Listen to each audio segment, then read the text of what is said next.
Okie doke. So now we've got to the last one of the day, which is Hayley, and she's got 10 minutes. Cool. Kia ora koutou. Evening. You've had a long day, so I'm going to be super. No, you're right. Carry on. Thanks for letting me ride. You don't have to bring a tent. Thanks for letting me ride our Christmas submission with the Avon Ōtākaro one, because it will save me hearing me twice. So you know. I can go get so anyway, I'm going to crack on with it. So the Avon Ōtākaro network. Oh, what buttons do I push? Down? That's right. Green is on. Cool. Can you hear me if I stand? Cool. So the Avon Ōtākaro network, I'll just give you a quick rundown because it kind of leads into what I'm saying. So we started in 2011 after the red zoning of all of the people around the Ōtākaro River corridor. And there was a great desire not to rebuild on that land. So the idea of an Avon Park, River Park came about. Off the back of that idea, the Avon Ōtākaro network started, and we set about taking that petition from Rapaki through the estuary, up the river, to the council chambers. It went on a plane to Wellington, and it got handed to the MP at the time, which was Leanne Dalziel. So that set in place, kicked off the regen legislation, which gave us all those years of consultation, which is great because now we don't have to do any more. And then in 2020, it all came to an end. We celebrated that by bringing the petition back up the river. Poto Williams brought it in here and handed it in a beautiful circle back to Leanne as the mayor at the time. So in 2022, the co-governance got underway. So you would have thought, job done, Avon Ōtākaro network? Yes, awesome. But no. The river during that time was used as a toilet, and it's in a really, really terrible state. So we decided as an organisation that we're going to stick around, and do a bit more work. So if you don't mind, I'm going to bring up a few of my friends. I'm not going to talk about all of the things that we do. You can read them while I'm talking, but I'd like to introduce you to a few people. So this is Patrick. Patrick is one driveway away from the red zone. Patrick still has not had his earthquake repairs. Patrick, throughout the whole consultation period, was for the community, talking for the community, speaking for the community to ensure the community voice ended up in the regen plan. Patrick is also the security guard for most of Dallington, and if he's not doing that, you'll find Patrick in the river in his waders pulling out rubbish. Sarah. Sarah hasn't got any rubbish. Snoozed and loosed. Sarah has been on the Avon committee since it started. Over all those years, Sarah has had multiple jobs. Chairperson is one of them. Most recently, she's been our secretary-treasurer, and I could not do my job without Sarah. Sarah is also kaitiaki of the Anzac Drive planting site, and if you haven't been there, you need to. It's amazing. Sam.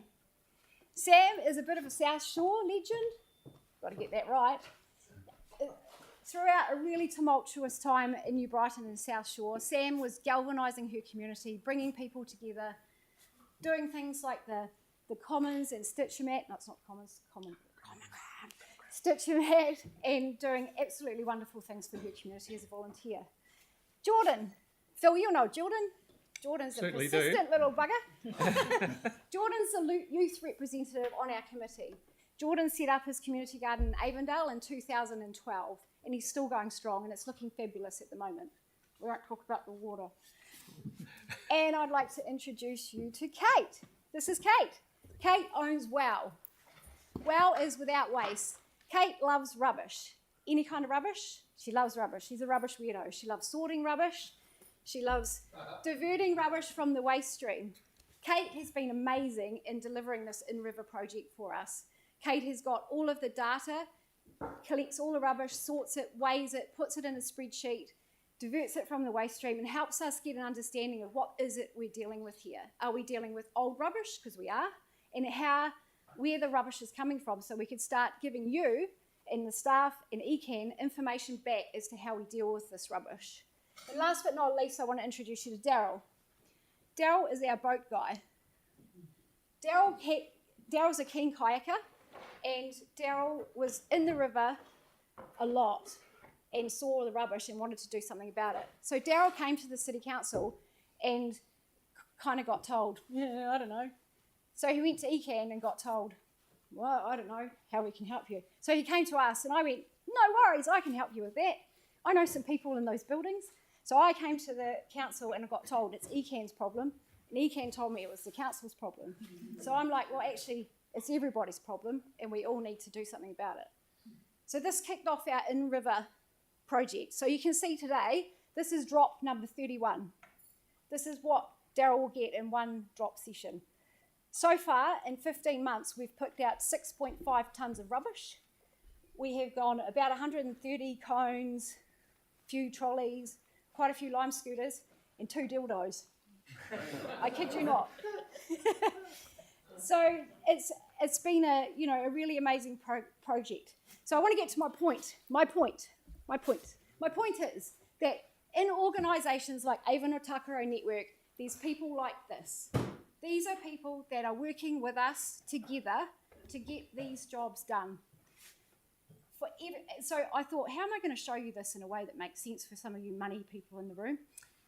I wanted to go, so I got our audited accounts from 2023 and I calculated the return. So for every $3 that you gave us in that financial year, we went away and got another $18 of funding from somebody else. We then turned that money into another $40 of volunteer hours, in kind, and all the other things that we do with wonderful people like this, which gives you a return of $61. So I'm asking you today, is it worth dropping the Sustainability and Innovation Fund, the Parks Partnership Fund, the Community Waterways Fund, the Biodiversity Fund for these kind of returns? Will you get this return from a gate that's the same value as the Sustainability Fund? I'm asking that today. That's me. Thank Questions? you very. And this is the rubbish. I did that. Yeah, Right, thank yeah. you. Okay, now you've got you 10 minutes. You're right. Any questions, please? Surely there is. Timothy, and then Jan. Have you tried to sell back the cones? Because one of the complaints I got when I used to do events, all the traffic guys would be sitting going, oh, geez, the cost of cones. And you got 130 of them, like 20 or 30 bucks each. It's, Yep, so we've organised all the cones and we've gone to all of the big, so Isaac's and everyone, and said, sponsor our boat.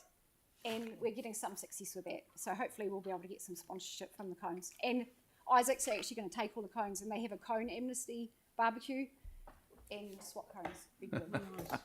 Cool. It's worth noting they're not all in the best state. So they're not looking too Yes. flash. They may have been in there for a very long time and they're very dirty and cracked, and some of them are okay, but yeah, definitely needs a good wash. Maybe some repairs. Yanni, please.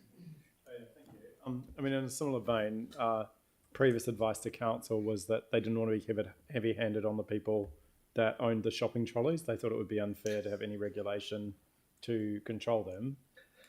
You've obviously found some in the waterway. Do you think council should also have a focus on preventing litter from actually getting into the waterways through looking at regulation? So I have so much to say, but I've forgotten to say it. But a part of this, and the same with Jenny, who does a fantastic job, by the way. We use the Stormwater Superhero trailer a lot to teach. So part of this project was around us getting enough visual stuff so that we could help make the connection between the stormwater system and the rubbish that we're seeing. And a lot of what Kate and I do is we go to school groups and we actually get them to meet the boat. They take the rubbish off the boat and they do the sort with us so that they can start making that connection. So behaviour change comms is really important. Yes. Did that answer your question? That's good. Yeah. No, but that's okay. Thank you. Thanks, Hayley. Currently, you're on the Ōtākaro Avon River Corridor Co-Governance Establishment Committee. How important is it for you to continue the work that you're doing and represent these people and your groups in the ongoing entity that will administer the corridor? Tough question. Yeah. So I think it's really important that there's a person at this stage in the setup phase of the next committee to have a voice that is from the community that also understands the history, whether that's me or somebody else. I think it's really important that we do have that person, and perhaps it's not an elected member. It's actually someone who understands the stakeholders in the journey. So yeah, that's my opinion. Is I'd be happy if it was somebody else as long as that skill set and IP was part of it. Yeah, does that answer the question? Okay, brilliant. Thank you very, very much for your well-spirited presentation, and it's good to see all your helpers, assistants, partners, everything. Good to see you too, Excellent, thank Jordan. Thanks for the time.